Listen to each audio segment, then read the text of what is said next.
Hi, everyone. This is Jonathan Smith, Executive Director with the Yakima County Development Association. I'm here with some of our partners in the business community to provide information on programs and resources that are available for businesses and employees to navigate through the COVID-19 and business closures.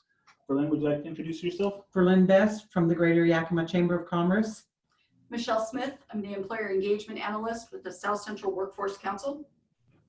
And Sarah Trulio from the Small Business Development Center, and I'm a certified business advisor for Yakima County. Great. So all of us are here today to go over a couple of programs that are available. Some of them are federal and some of them are through the state. We're going to talk about SharedWork program, employees being on standby, eligibility for partial unemployment, and then federal small business disaster loans that are available through the Small Business Administration. And so as we walk through these programs, we're going to provide answers to these questions that you may have as you're trying to manage your business through this outbreak. What if I need to temporarily lay off employees, or I need to temporarily shut down my business? What if I have to run at less than full time? And what if I need additional dollars to help see me through this? So to start off, we're going to jump into the SharedWork program, which provides, as it says there on the first bullet, an alternative to layoffs. And I'm going to let Michelle talk a little bit about this program. SharedWork allows you to keep your employees on during a time when you have to lay them off. So say John, I was keeping you as an employee, you would be paid by me 4 days a week, and then you could access your state unemployment insurance benefits for the fifth day of the week. So basically it's a win-win for the employer as well as the worker. The worker stays employed and the business can stay open.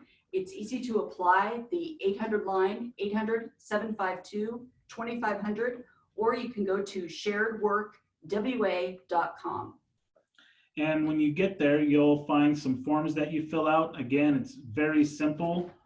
There's just a few pages that you fill out. The information that you're going to need to have is the employee's first name, last name, social security, date of hire, hours they usually work, rate of pay, those kinds of things. Also, what the change in time is. And so you can cover up to 50%, or you can reduce an employee's time by up to 50%. So, like the example that Michelle gave was just 1 day, but you could actually have an employee that had 2 days off a week in order to get you through this. So you will need your UBI information, your tax ID number when you call that number. They should be able to help you within 5 minutes. The paperwork is simple, takes 5 minutes to fill out, and then you can get your employees accessing their unemployment. Excellent. So the next program is standby. And so this is when an employee is not going to be needed at all. So say it's a restaurant or another business that's been asked to temporarily close. You're going to have to lay off an employee that's not going to be needed anymore, but you definitely don't want to lose them. They're a great employee. And so what you want to do then is put them onto standby. And standby is a way to, that employee who's off work, if they get placed on standby and it's approved by the state, they don't have to do those 3 job searches per week while they're collecting their unemployment. And you can be on standby, I believe, up to 5 weeks. I think 8 weeks with the emergency declaration as well. Oh, Yeah, great. because this is the one I think we're going to be using at the chamber for one of my employees. And she will actually be going on standby and we'll be back full-time May 1st. So we're going to be actually utilizing this at our own Chamber of Commerce. And this is something very common in our area. Most of the big ag employers use standby with seasonal workers. So this is something that the state is very accustomed to doing. And so an opportunity to put employees on standby. When the employee is laid off, they will call unemployment. So this is the information you want to share with your employee. They call the unemployment hotline. They file for unemployment. You as an employer will be mailed a form, and I've highlighted, it's 2 pages, front and back, and I've highlighted there the section. So it'll give you information about the employee, and you'll just check that, yes, I want to put this person on standby. They work regularly full-time. The start date is here, and I anticipate them returning to work here. So again, very simple. You send that back, and then benefits start as of the date that the standby date started. Next is partial unemployment. And so this is when the entire business itself is running less than full-time.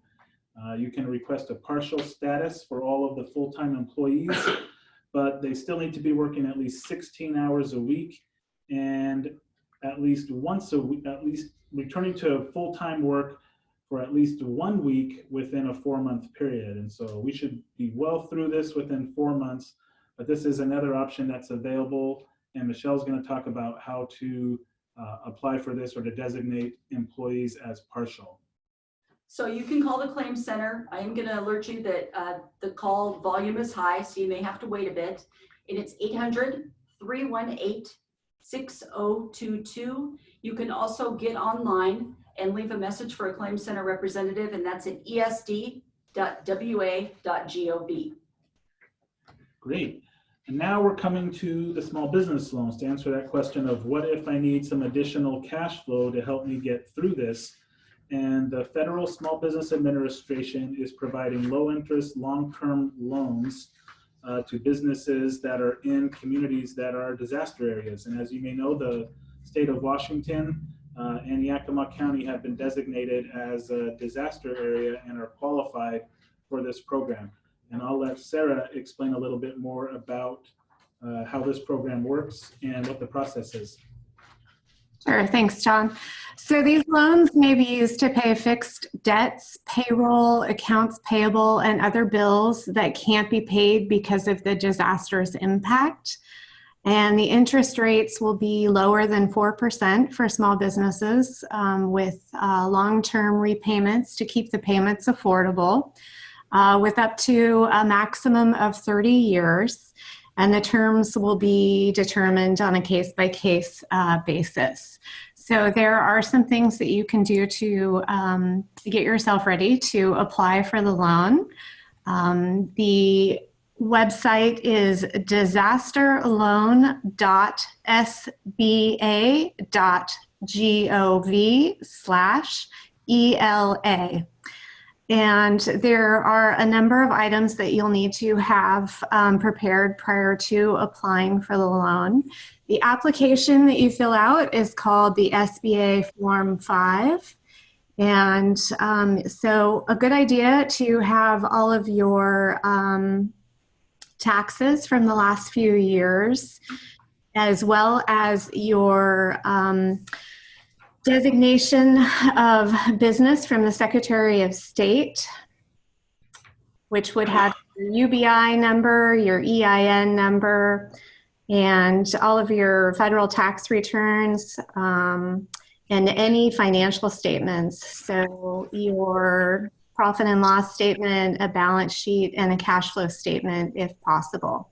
As well, you should know what your credit rating is currently for your personal and your business. Those are things that SBA will be verifying upon your application. It's a 3-step process. You apply for the loan, they verify the information, and then the loan closes and funds can be dispersed. You should have a decision within 5 days. And so it should be a pretty quick turnaround.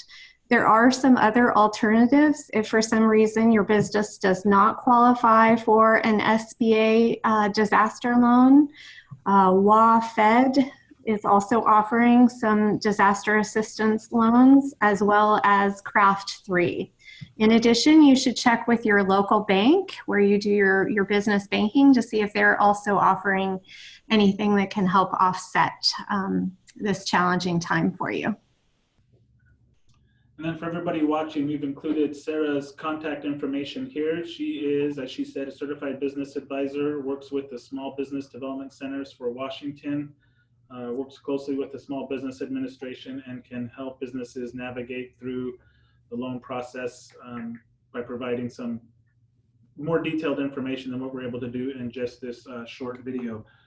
So to conclude, here are some resources that are available online, and these are being updated as soon as new information is available. The first one is from Employment Security Department, and that's for the first 3 programs that we had talked about. And so there's a lot of resources that are available, 3 of those resources that are available off of that site. Disasterloan.sba.gov is for the Small Business Administration loans. And then for general background information on the coronavirus, what it's doing here in Yakima County, how many people have the virus, just to keep track of those kind of things. The last link takes you to the Yakima County Emergency Management website. So thanks everyone for participating. Thank you. Final thoughts? If you're going to apply for unemployment insurance benefits, rather than using the 800 line, try and go online at esd.wa.gov, and you'll be able to file a lot faster. Yes, and if there's any other needed resources, please feel free to reach out to any one of us, and we'll be glad to guide you or point you in the direction you need to go. Stay safe, everyone. Yes. Thanks. Thank you.